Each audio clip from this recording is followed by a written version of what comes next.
Good afternoon, and thank you for joining Orion Minerals. Errol Smart presenting on the proposed acquisition of the Keep Copper Complex in South Africa's Northern Cape. All participants are muted for the duration of the presentation, but you are encouraged to use the Q&A function to ask questions. These will be addressed during the Q&A session following the presentation. Please note that the session is being recorded. Errol, over to you. Thanks a lot, Shirley, and thanks everyone for joining today. It's obviously quite an exciting day for us, probably second only from the time that we acquired Priska just 3 years ago.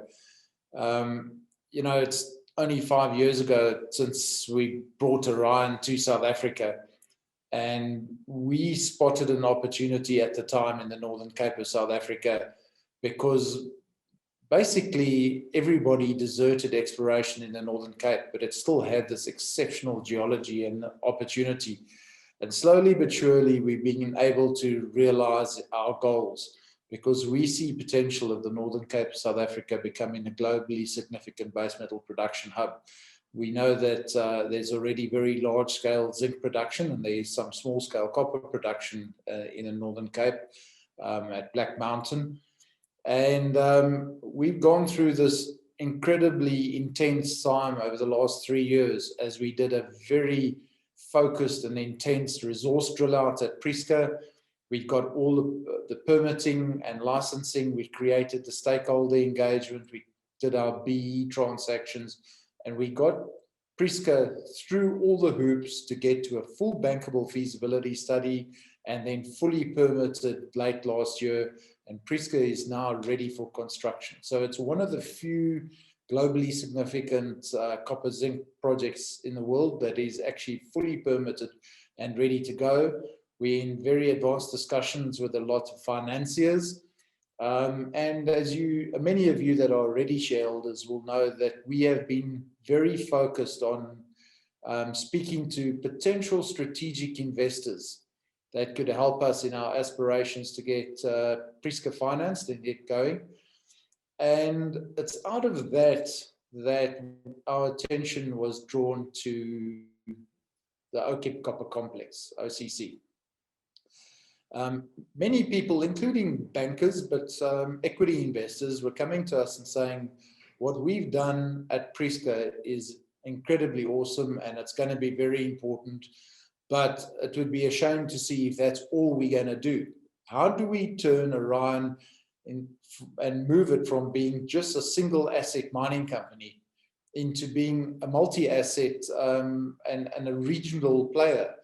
Because there's a void actually in the Northern Cape. There's a space that just needs filling.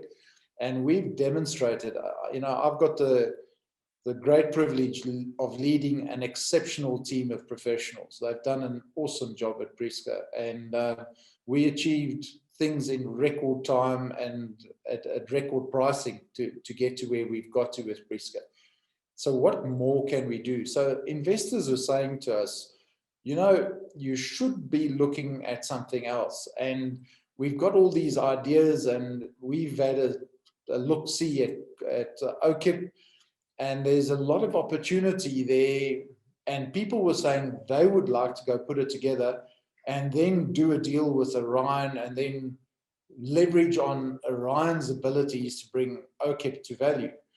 And we started saying to ourselves, but that's crazy, because then the Orion shareholders are going to get excluded from this thing. Orion shareholders aren't going to benefit from this awesome team that we put together that can deliver in the Northern Cape.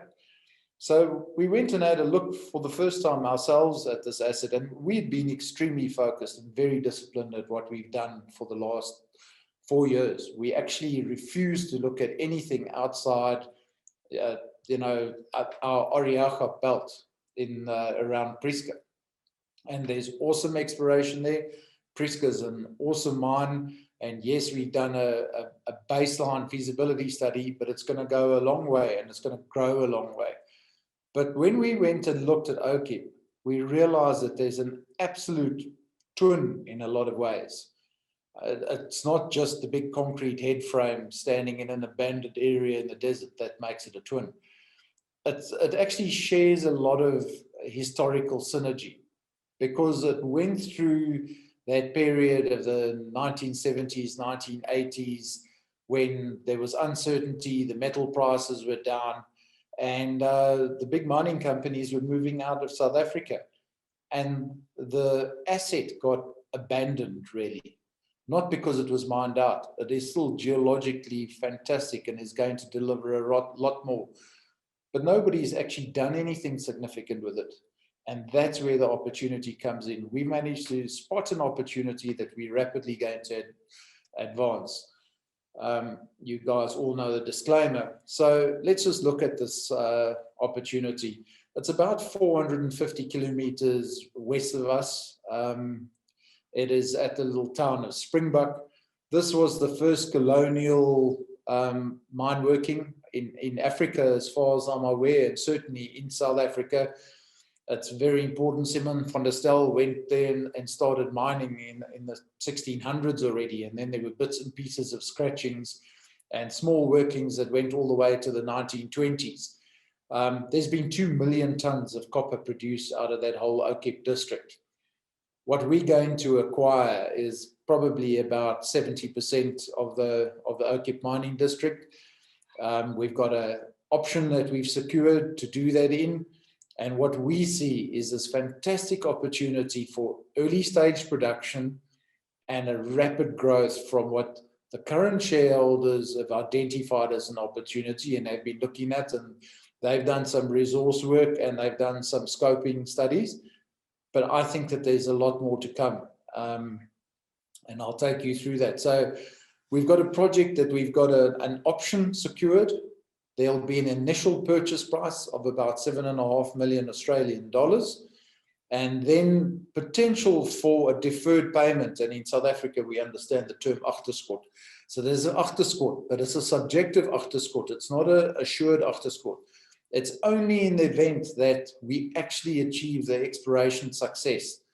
And when we speak about the exploration success, I'll explain to you in a little bit later how we came to the numbers that we came to. But we see a really great opportunity emerging. So we're acquiring 3 different companies. The first one is probably the most advanced of the projects. We're acquiring a 56.25 interest in a company called South African Tantalum, or SAFTA for short. The remaining interest will be held by the Industrial Development Corporation, the IDC, who have been the financier of the business until now and are very supportive of this business. They didn't want to exit, and we continue discussions about the way that we'll work with them going forward. Between ourselves and the IDC, the beauty is that we share a synergy in vision. We both have a strong outlook on in ESG. We both have a macroeconomic vision for the Northern Cape. We know that the IDC has aspirations around beneficiation, clean mining, and green metal production. Those are core to Orion's values. And so there's a shared value chain there that we see an opportunity in. So the first opportunity was with SAFTA. We are also acquiring 2 other mining companies, one called Nababit Copper, NCC, and the other one, Billitrop Copper Company, or BCC. So how does this acquisition work?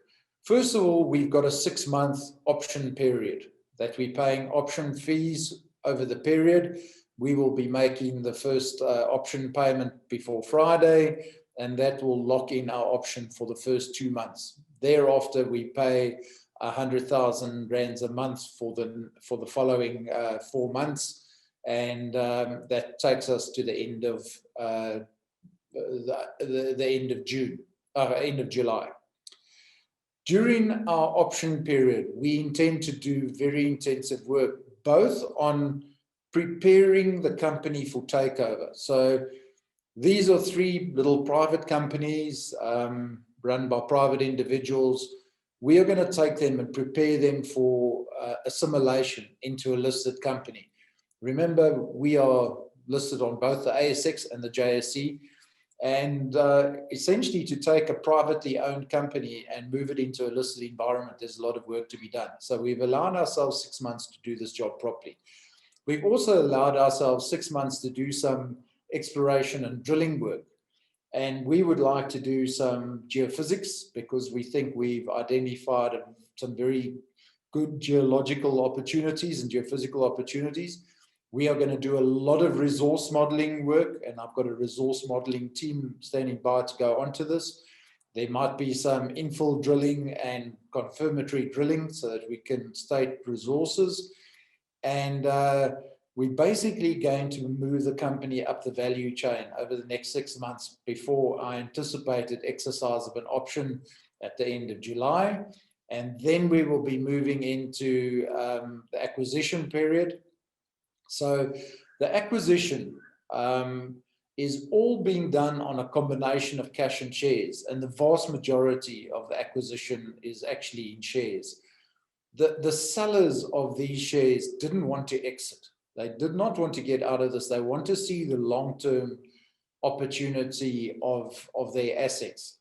Unfortunately, they've found it tough as a private exploration company to get the financing to do justice to these assets. They saw what we did at Priska, being able to finance this properly. And many of you know Peter Major and Merchants Capital that have been running around trying to finance these assets for a long time. And you all know that Peter Major will tell anybody that is willing to listen for more than a second that there's at least 29 million tons of ore that was left behind that used to be in Goldfields' resource schedules before they handed over to Metrics, and Metrics didn't extract that ore. So that's what the sellers' expectations were.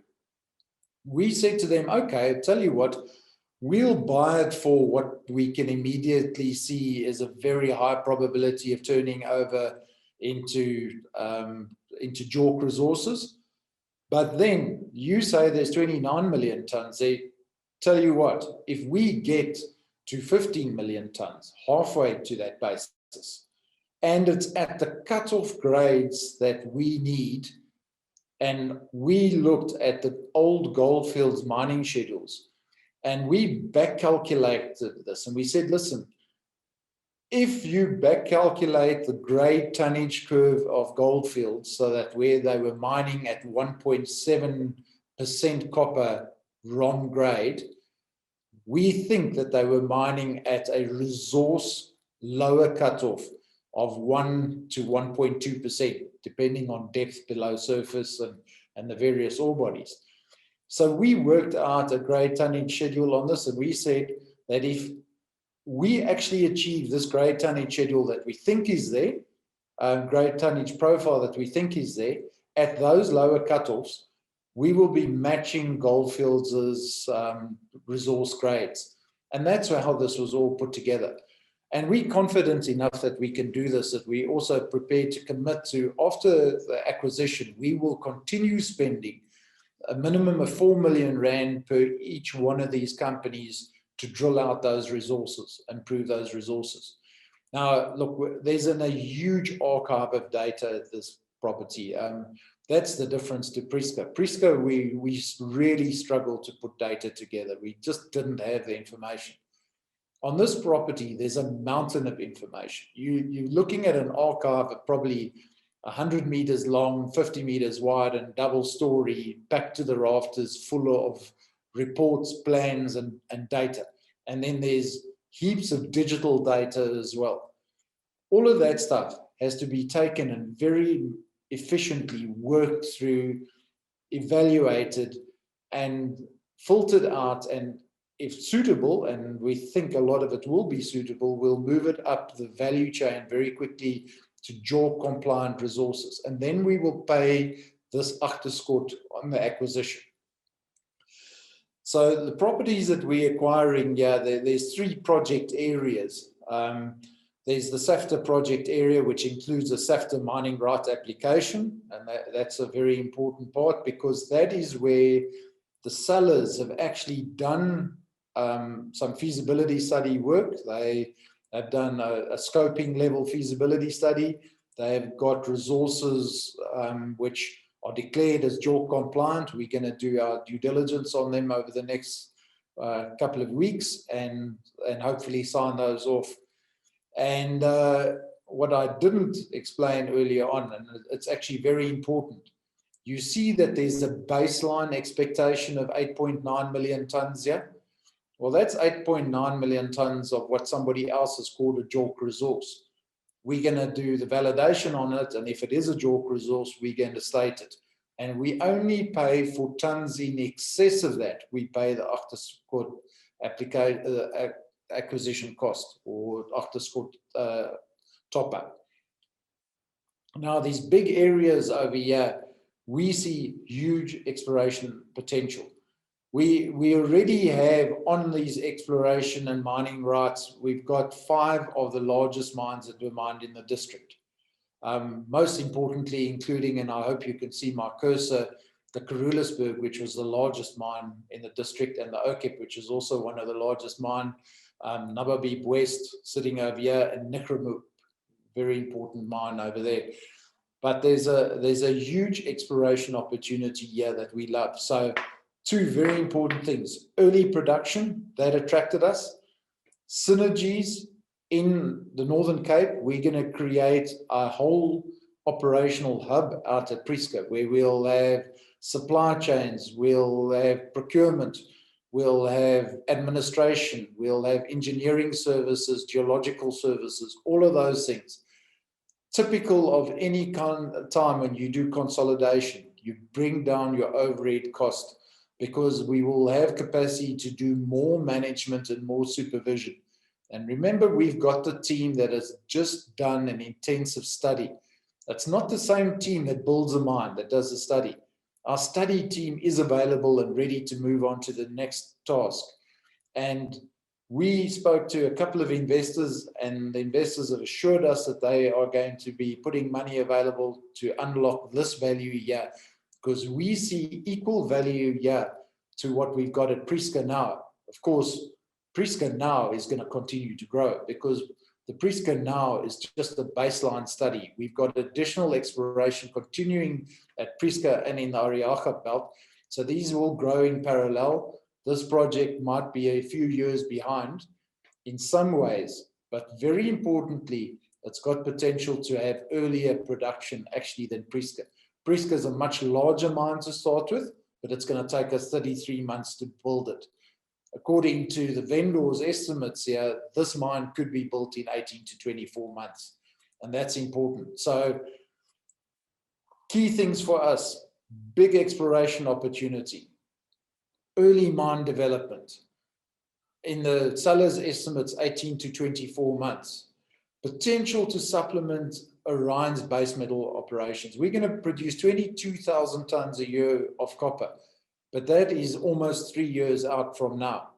This project could be producing a moderate amount of copper 18 to 24 months from now, but our expectation, what we see in this asset, is actually growing ultimately back to the kind of production levels that Goldfields and certainly Newmont were doing.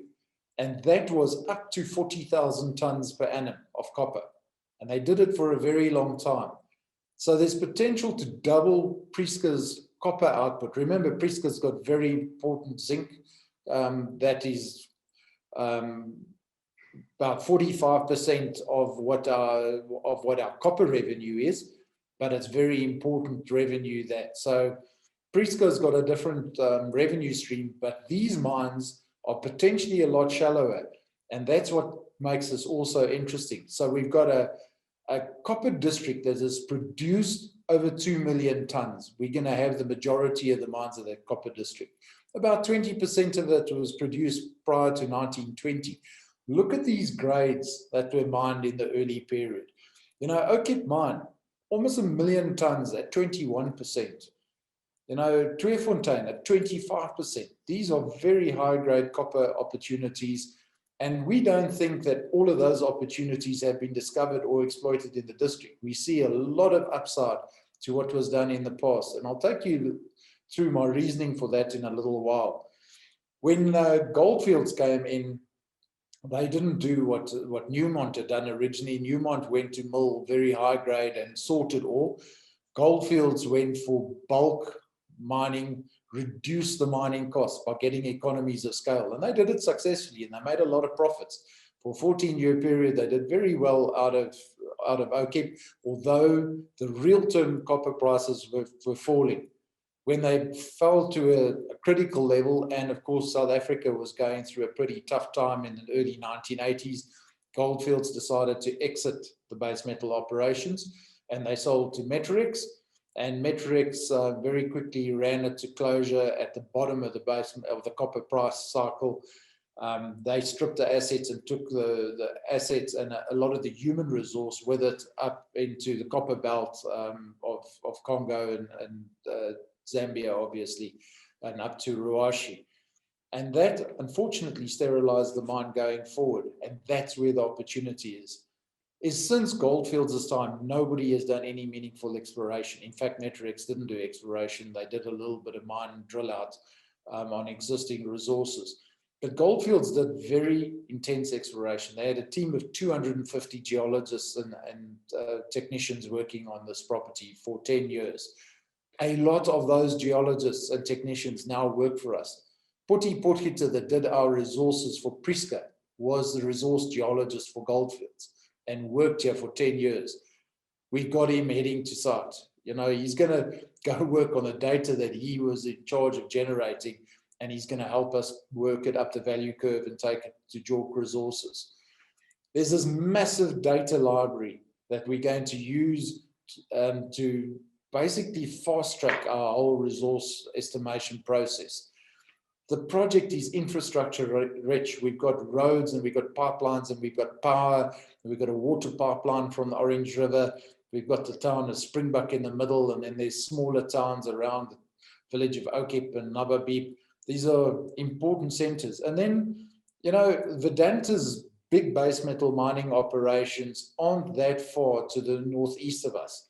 And that means that the town of town of Springbok is still a very active mining center. A lot of people actually commute from Springbok to the Vedanta operations on a daily basis. A lot of the service providers and the engineering is actually centered in Springbok.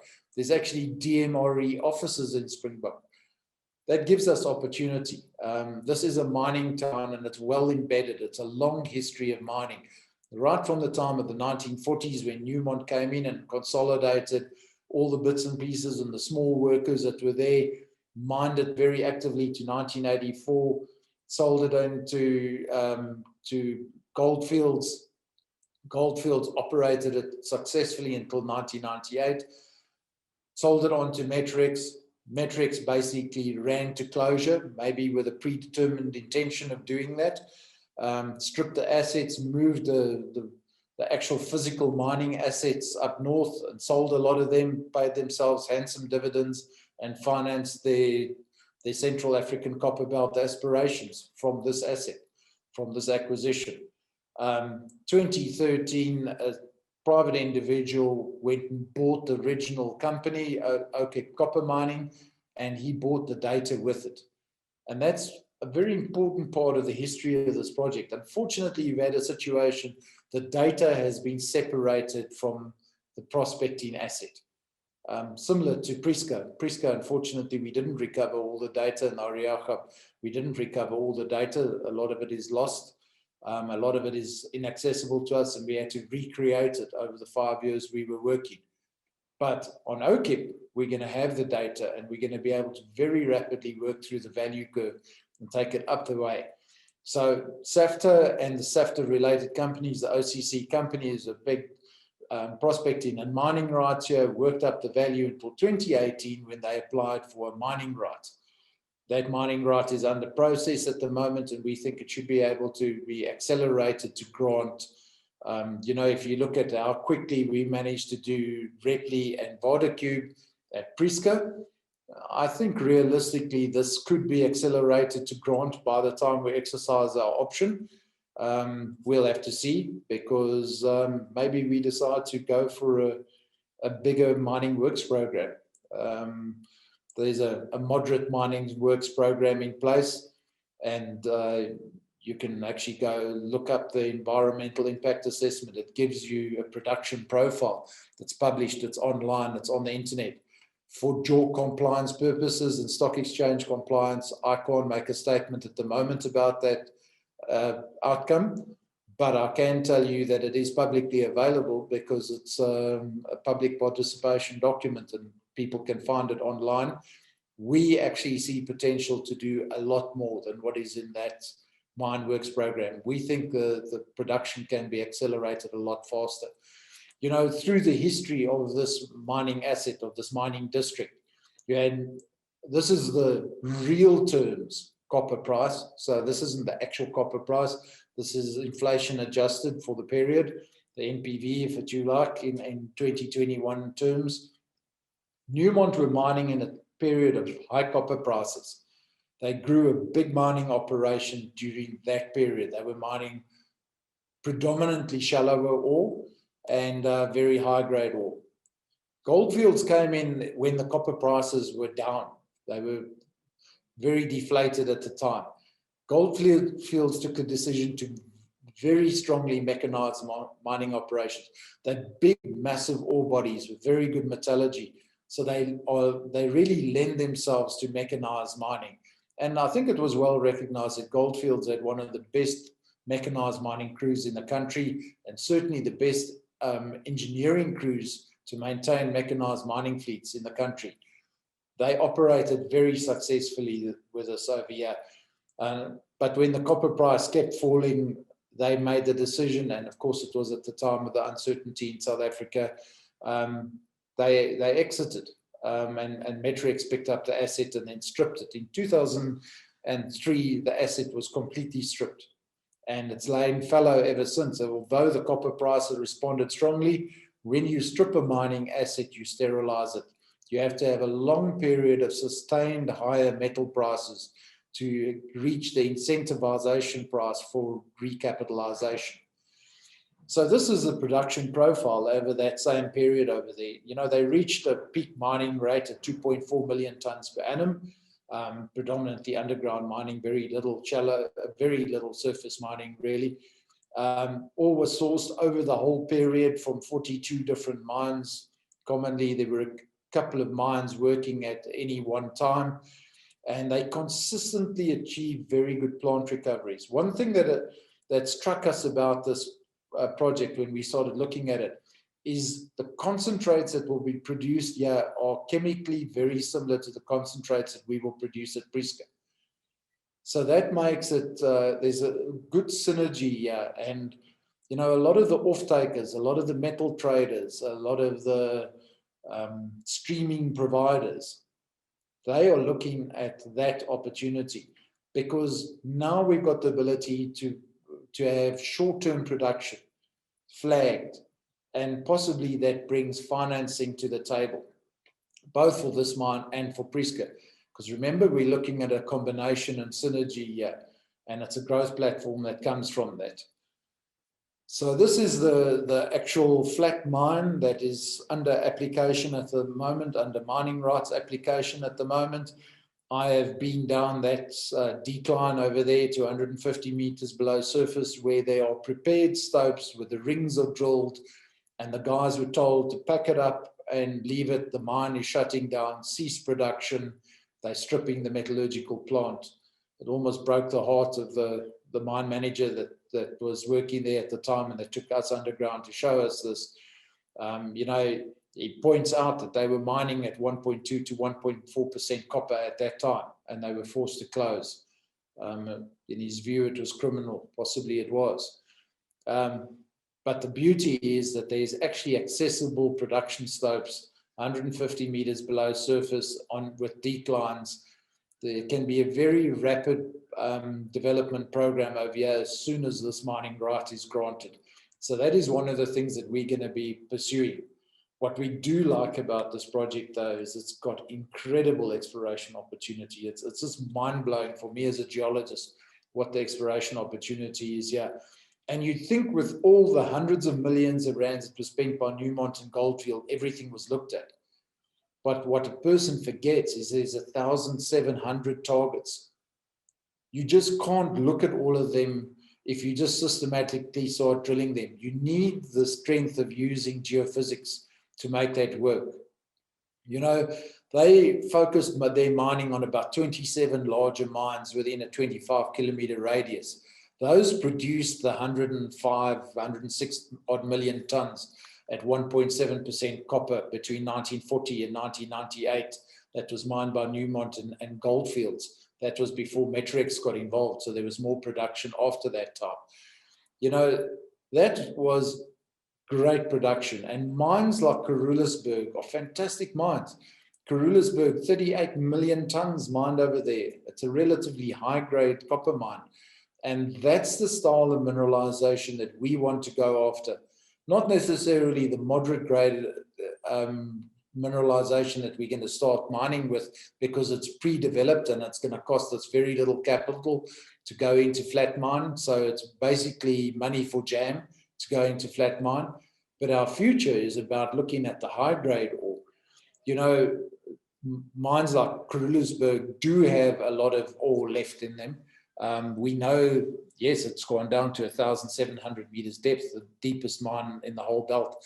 The only really deep mines in the whole belt was Carulisberg at 1,700 and Nichramuk at 900 meters below surface.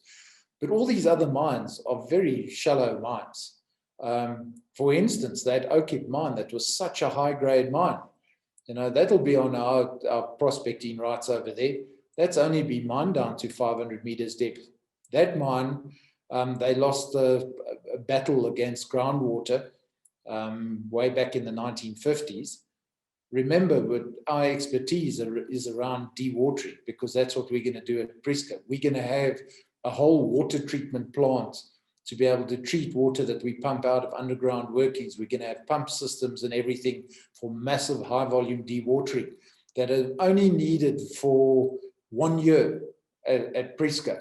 And then they need a home after that. Well, here's the natural home. Not all these mines are flooded. Some of them are dry, and some of them we can get into early. So it's a varying thing, but we'll be going through that and seeing exactly what can be done and where it can be done. But we see a huge opportunity there, because a person needs to understand how these ore bodies work. And this is very much like the exploration that we were doing in Australia before we came to South Africa, where we got $6.8 million Australian grant funding to develop exploration techniques specifically for this style of ore, for massive sulfide ores hosted by mafic and ultramafic intrusive mineralization. So we know that these dikes come out on surface, and very often they've got a little bit of a showing and a coloring of copper that goes with them. There's hundreds of them that have been picked up that have got mineralization, and literally 100 of them have got diggings on them. Some of them, the old prospectors that got them had a little bit more tenacity than others, and they followed these skinny little patchy dikes down, and some of these things got better and better. And then they got lucky and they stepped over and they went out sideways. But as they went down, whenever you reach this Springbok quartzite horizon, where the dike intersects the Springbok quartzite, every single one of the ore bodies that have intersected the Springbok quartzite has blown and delivered huge tonnages of high-grade mineralization. Now, that mineralization is identical and typical of what you need to explore for with electromagnetic surveying. The same kind of electromagnetic surveying that we've had huge success with in the Oriacha belt north of Prieska and around Prieska. So we've got a proven exploration technique that's just never been done. It's never been done. There's never been an aerial EM survey flown in this belt. If this was anywhere in the world, this must be the only material copper producing district in the world that's never had an EM study, EM survey flown on it. It's mind-blowing that this hasn't been done. And again, it's criminal. So this is a long section through the belt that actually shows how you've got this Springbok quartzite horizon, and you've got other horizons of wolfram schist and also the Rottelpoort quartzite. Wherever you've got these quartzite horizons, whenever the dikes intersect them, they make these blows of mineralization. And we know that there's actually two trends of dikes. So when you get two dikes intersecting and they intersect this quartzite, that's where you get the high grade mineralization. We think there's a huge opportunity here because this map over here, each one of those little black dots on this map is a dike that's been mapped on surface. Now you know why every little map, every little dike hasn't been drilled out and tested to depth. There's just huge unmapped opportunity over here. And more importantly, this blue area that you have over here on the western side of the whole district and the complex, it's called the Nama Group. It's recent sediments, and it lies, it's just a 250 or 0 to 250 meter thick layer of sediments lying and masking this mineralization. There was one little patch, this Nickermuk mine, where there's a tiny little outcrop of mineralization. And then Goldfields went and did a lot of geophysics on there, not EM, but they did IP and they did other methods, and they picked up one of the biggest producers of the district, and certainly one of the biggest producers at the latter end of the life of mine. That is under this cover, and it was just because it was a tiny window of mineralization that popped up.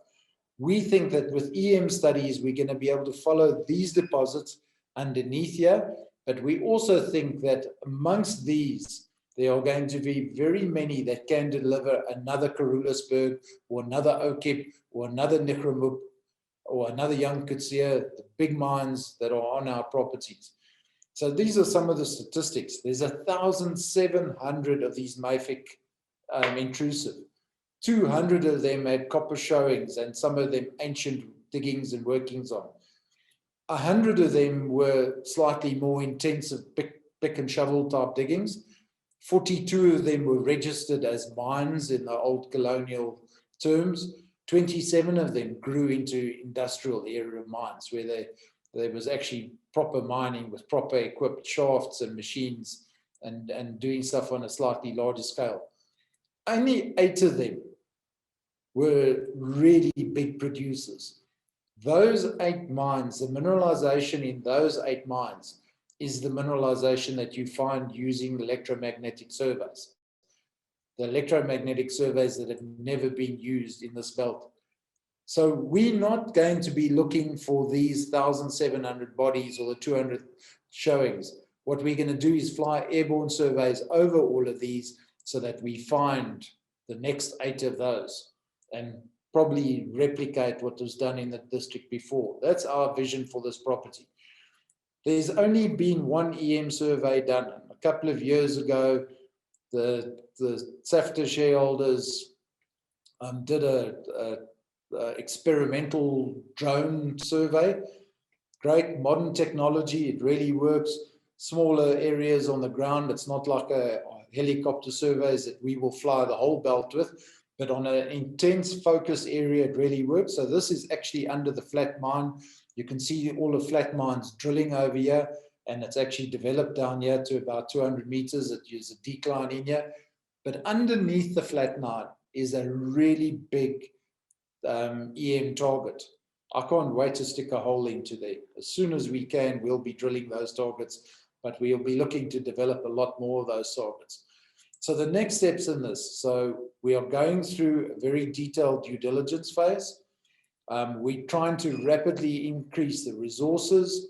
We're going to be looking at the feasibility study that was work that was done. Hopefully we'll be able to make that public as soon as we've confirmed that it's in compliance with stock exchange requirements.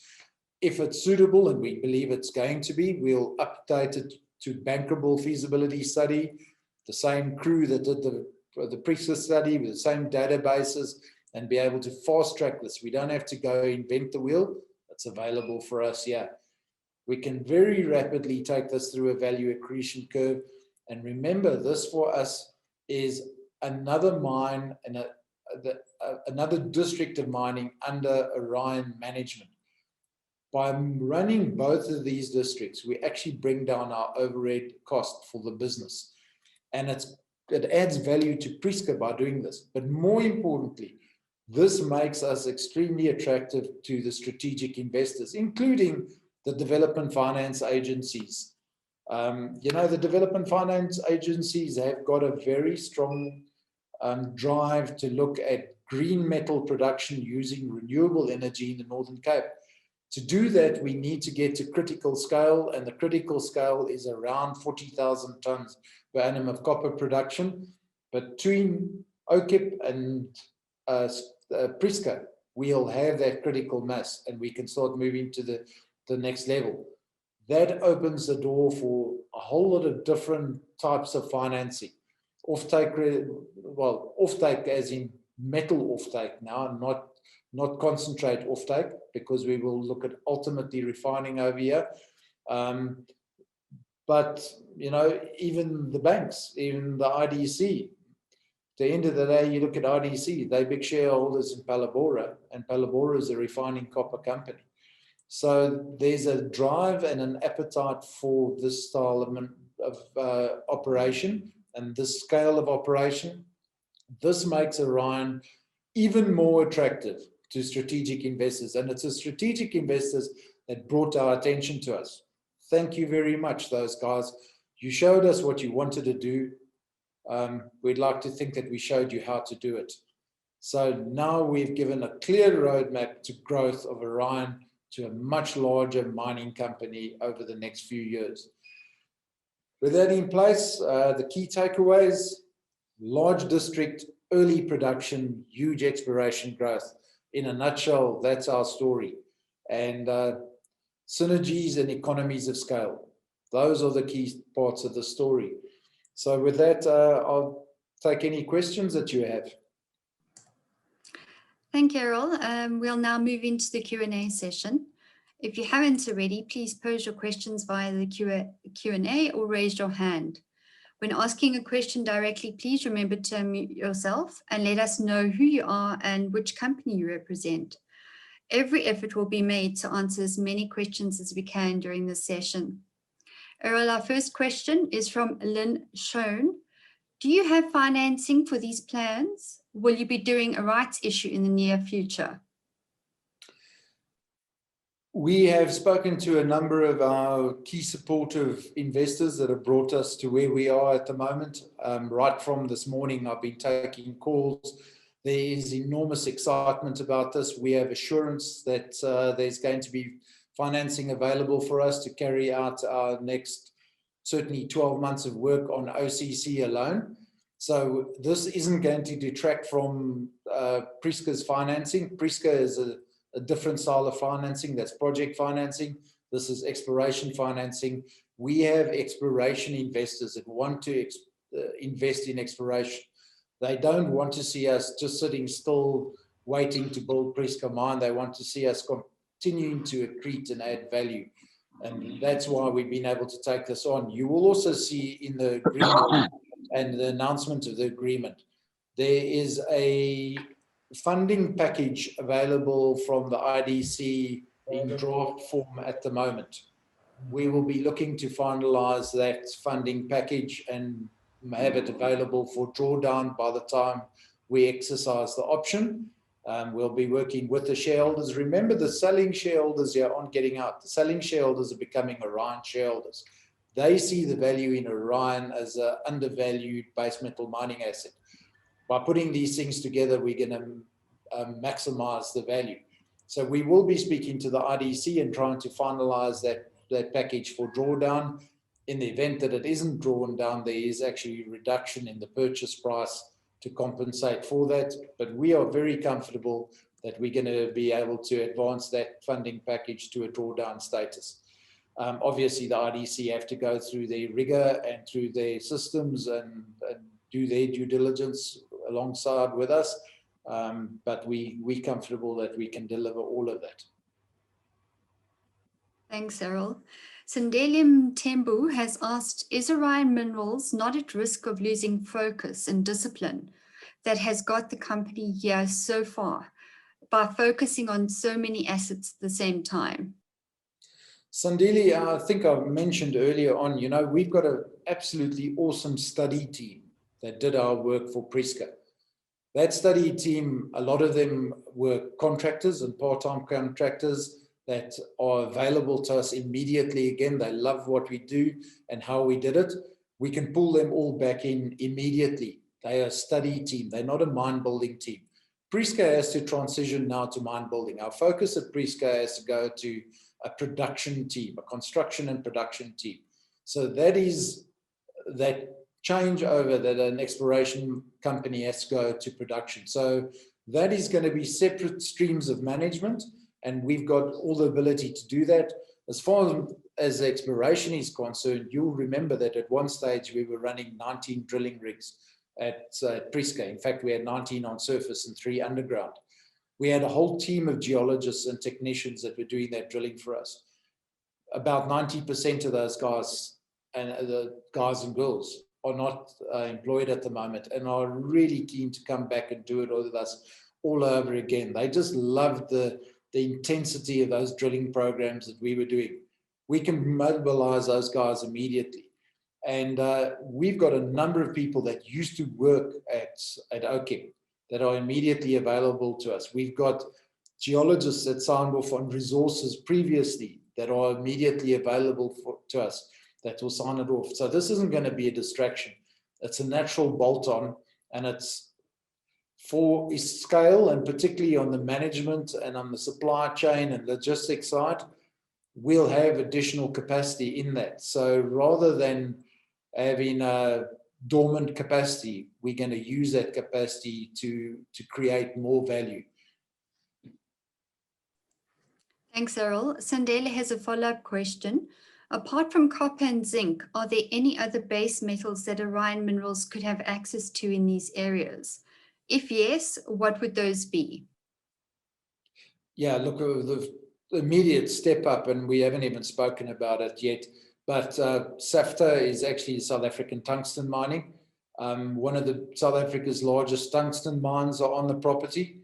Tungsten price has done extremely well over the last few years. We haven't even started looking at that yet, but it's very interesting. And you know, that one horizon in particular, the Wolframite horizon, actually has copper and tungsten side by side in it. So some of the mines that were developed for copper mining actually have tungsten available in them. We'll be re-looking at that. And then very importantly for us is nickel, copper, platinum. One of the mines in the area has very significant nickel content. In fact, the OKIP mine itself had nickel byproducts and platinum byproducts. We've got our own ideas that we'll test, but I think many people have tested that, and there haven't been very many nickel or platinum discoveries. There's only one other significant discovery, and it's to the south of Springbok. But the focus is really copper and associated precious metals, the intermingled copper and precious metals, and the tungsten. Those are going to be the key focus for us. Thanks, Errol. Simon Hudson Peacock asks, are there any indications of dilution, share price used for equity part of transaction? Simon, it's pointless doing a dilution exercise on that right now, because remember that the actual equity that's going to be issued, the earliest that equity gets issued is when the Section 11s are granted for the transfer. So let's say we exercise our option at the end of July. Let's say that all the mining rights are in place, because you can only apply for a Section 11 once you've got the prospecting and the mining rights issued and granted and ready to go. Then, you know, with all the pressure in the world, possibly we can get the DMR to do it in 60 to 90 days, as they promise. Realistically, somewhere around 90 to 120 days is more realistic to expect. So when are we looking at issuing equity or starting to issue equity? Maybe third quarter this year. When will the acquisition equity be all issued? Maybe 12 months from now. But more importantly, when will the financing for Orion, for Priska be done? It's going to be before then. So I think it's a very moot point about what that dilution would be at the moment. And then as for the achterskot, which is conditional on success, nobody worries at all about taking dilution as long as there's more value in the cake. And as we drill and have success and prove success and are actually taking us through the value curve of doing the scoping studies and feasibility studies and rolling that out, you look at, when Orion came in and picked up Priska in 2015, that we started working on it 2016, we were trading at 1 cent at the time. Now we're trading at 3 cents. So we're 3 times the value of what we were. We can see the same kind of value accretion, but in a shorter time frame in this time. Thanks, Errol. Simon Kendall has 5 questions, so I think it's best that I ask them one by one.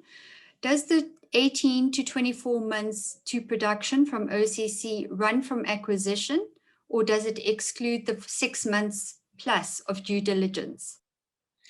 It runs, that's 18 to 20 months. Remember, the current shareholders of the company, which includes the IDC, are continuing to drive this mine, the flat mines, to production. So they are continuing to work on the permitting and getting it ready. The 18 to 20 months is from the time of permitting. So, realistically, I would say 24 months from now is when you're going to be looking at production. Have the plants or mills been stripped at O'Keep as it was with Priska? Yep, those were all stripped by Metrix and either sold or carried away to the copper belt. Is the surface tailings treatment potential to accelerate a revenue stream? Is there surface tailings treatment potential to accelerate a revenue stream? No, I don't believe so. Again, this was a very good metallurgical ore. The tailings are there because there's nothing left in them. Tailings are only worth anything when there's got metal left in them, and generally when there were poorer recoveries. But the recoveries here were 90% plus. I don't expect that any of the tailings here will be running at more than 0.2% copper. But what they are, and that were ignored possibly, were the oxide and the transitional ores. Certainly during the Goldfields era, and probably during the Newmont era, nobody was looking at oxide copper production. They were only looking at sulfide copper production, and the mixed ore and the oxide ore was left behind. There's already one copper oxide plant running in the district, and I believe there's another one under construction. These plants these ores are absolutely amenable to SXEW leaching, and that is an opportunity we will be looking at. Again, it's a great early opportunity because we're looking at shallow ore.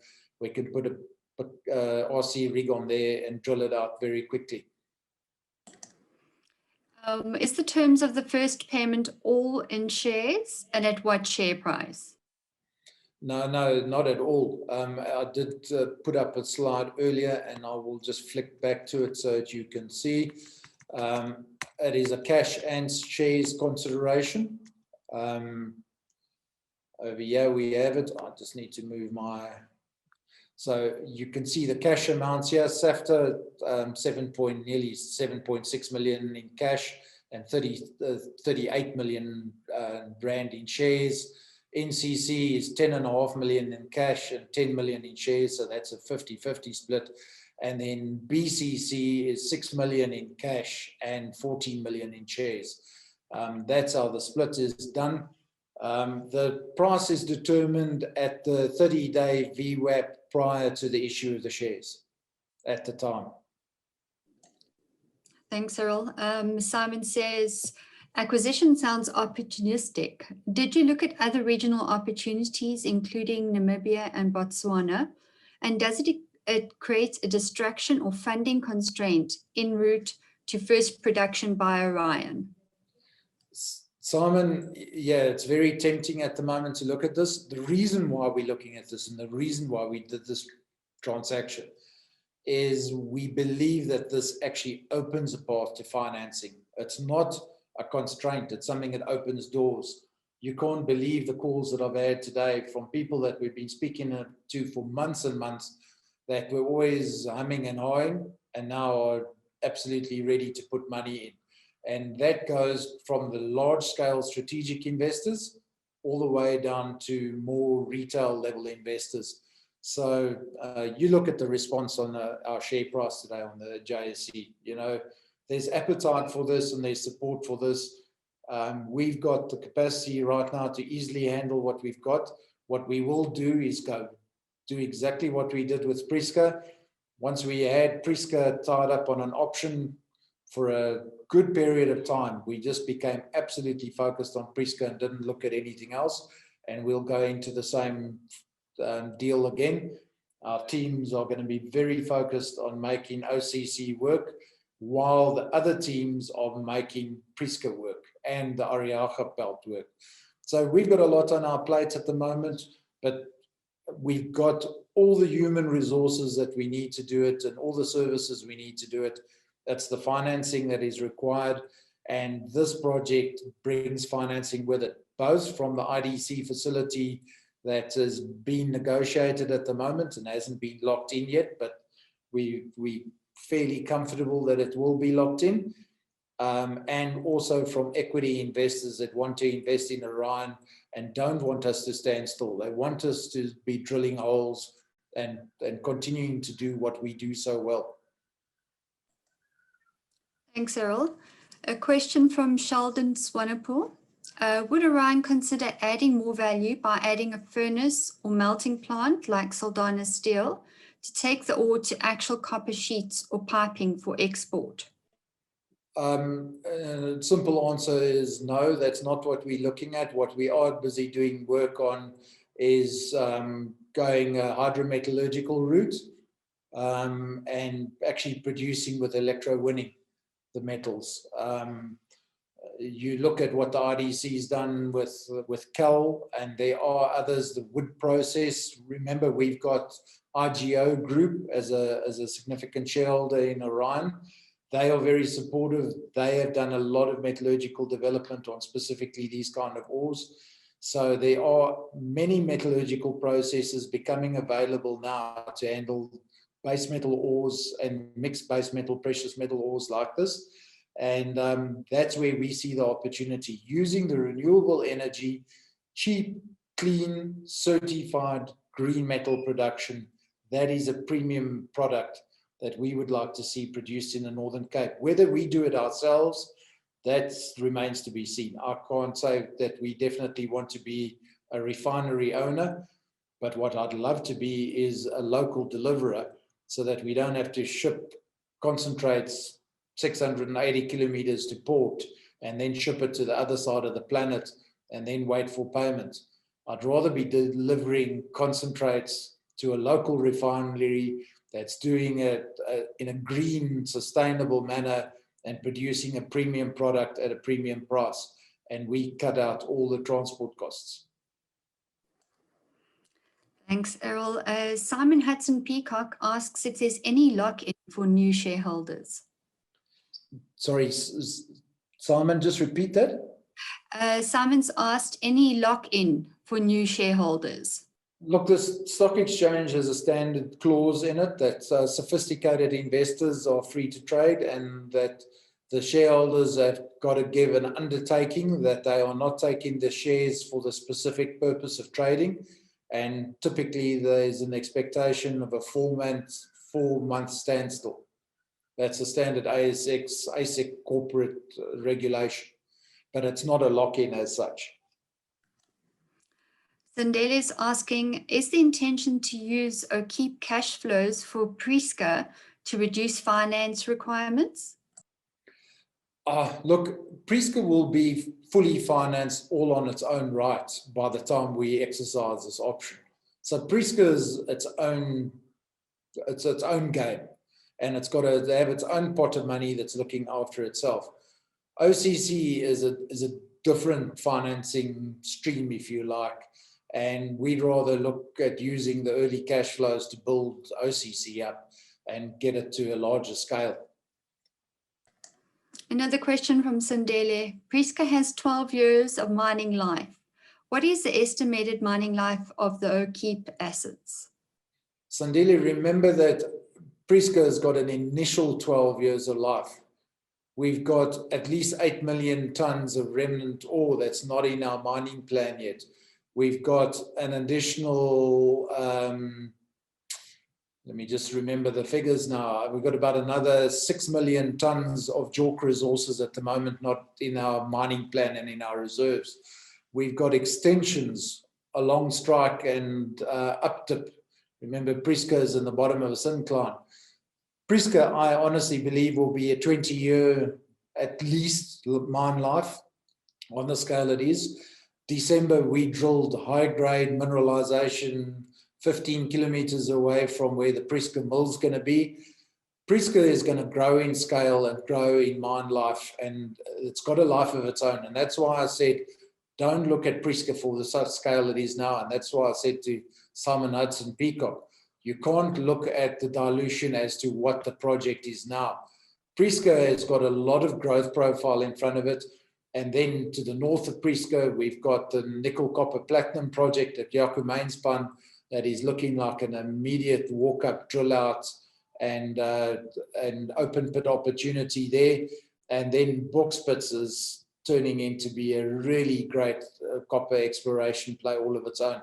So there's a long growth profile for both the Arialchap set of assets and the OCC set of assets. Thanks, Errol. Peter's asked, please can you recap the reasons why Orion is likely to be of interest to development financiers? Also, will the IDC facility be used for OCC or Prieska? No, look, the IDC is a shareholder in OCC, well, in SAFTA, specifically in SAFTA, and they'll be looking at financing SAFTA for the SAFTA mine development, or certainly the first facility will be to finish the feasibility study work and take us to the point of production over there, or take the company to the point of production. The reason why the development finance agencies want to be involved in this is that junior mining is a massive job creator and value creator in a very remote area of the Northern Cape. Springbok, apart from the mining that happens out at Kamsberg now and at Black Mountain, you know, and a little bit of tourism, it's got nothing else going for it. It's a stranded community. Agriculture can't really sustain it. You bring in mining like we're doing at Prieska, you know, the Prieska asset's going to create incredible economic growth for the region. And that's why the Premier of the Northern Cape, Dr. Sol, has spoken out and been very supportive of this. Gwede Mantashe speaks out about how supportive he is of this, because the value chain around mining is exceptional. And there's nothing else that can deliver as many direct and supportive jobs than what mining can. And that's why the Development Finance Agency supported.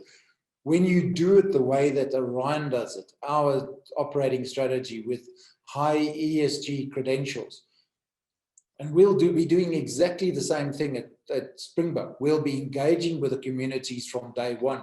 We'll set up a community liaison office and start speaking to people.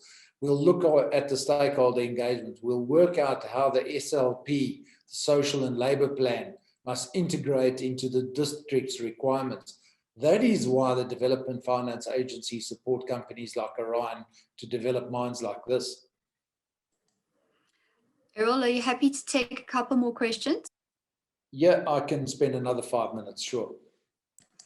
Sandeli's asked, you had indicated before that Orion Minerals wants to retain a controlling stake. Is this still the strategy, and has it been aligned with potential financiers, particularly for the Prieska project? How many have you been in discussion with regarding Prieska? There's a long list that we have been and continue to be in discussions with about Prieska. Our first wish is still to continue with a controlling stake, but maybe part of what our objective comes is maybe we're prepared to go below 51% on Priska, because we can unlock the value on the next one, as long as we have still got a very significant stake in Priska and we get to see the long-term uplift, because the Priska asset is an undervalued asset at the moment, and it's about what you get for it at what price. So, if somebody comes and writes an exceptionally big check for 51% of Priska, we probably wouldn't say no if it's an exceptionally big check. If they want to write a little check, the answer is no. It's as simple as that. What is becoming very interesting is where we get consortiums of mid-scale investors that come to us and say, well, we'd each like to take 10%, and there's 5 of us. Would you do a deal like that? And suddenly we say, you know what? That's not a bad idea, because we still end up as the largest single shareholder, and we've got good supportive shareholders, and we get to drive the development mandate of the company and continue to drive it. And we don't essentially lose control. So there's a couple of different ways that we're looking at. And what really unlocks that value chain is the big DFIs coming in and cornerstoning the big development projects like Priska. If we could get the DFIs to come in and do a substantial chunk of the financing, then the commercial banks are there for probably the balance of the financing. And that means very little equity that we have to raise in Orion. So there's a number of different conversations going on at the moment and trade-off studies. People think that we're negotiating in a vacuum. We're not. There's multiple people involved, and we have to make sure that we pay the right equity shareholders with the right debt investors, with the correct off-takers, so that we don't end up shooting ourselves in the foot, and that we do get synergy and growth amongst our shareholders as well.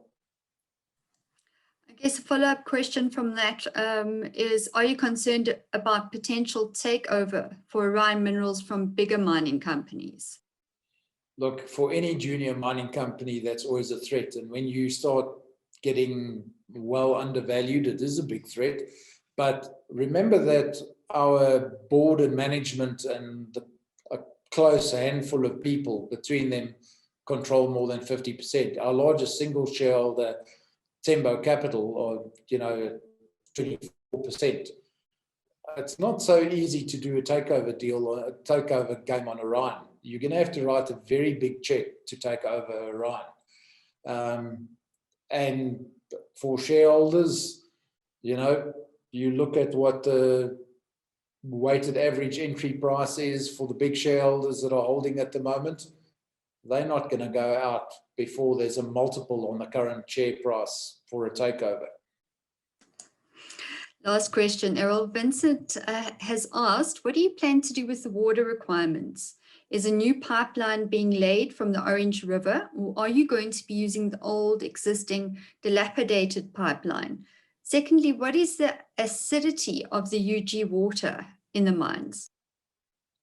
Look, the underground water in the different mines at Oukie, in the Oukie district, varies. Some of it, and some of the flat mines have got a little bit of water in them. They're drinking water standard, or they're certainly agricultural water standard, and they were previously pumped out in a period of 2 weeks, and Water Affairs were happy for that to be fed into the regional drainage. Other mines do have acid water. We know that the Naba Beep mine itself has got acid water in it, but some mines very close by have actually got tolerable water qualities. So it is very variable. Some mines have not got groundwater, and they've, just like Priska, they've got accumulations of surface water in them. Others did have groundwater fissures in them. So it is variable across the district. It's not a single situation. The groundwater that will come from the water pipeline from the Orange River, that is part of our due diligence investigation. We've got to establish what the state of it is. I've heard varying reports about that and what will need to be done. We also know that various institutions, state institutions, know that they've got to lay on a water pipeline of improved quality, because there are substantial communities sitting at Springbok that do have to have water, and that water comes from the Orange River. So that is part of our due diligence exercise. But I'll remind you that Oakip mine itself had significant groundwater intersections, and that mine alone might actually be able to provide the water that we need. Remember, we'll have a treatment plant, so we can actually draw groundwater, treat it, and use it. So there's a number of different opportunities, and it's too early right now to speculate exactly how we're going to do that. Thanks, Errol. Any closing remarks before we sign off?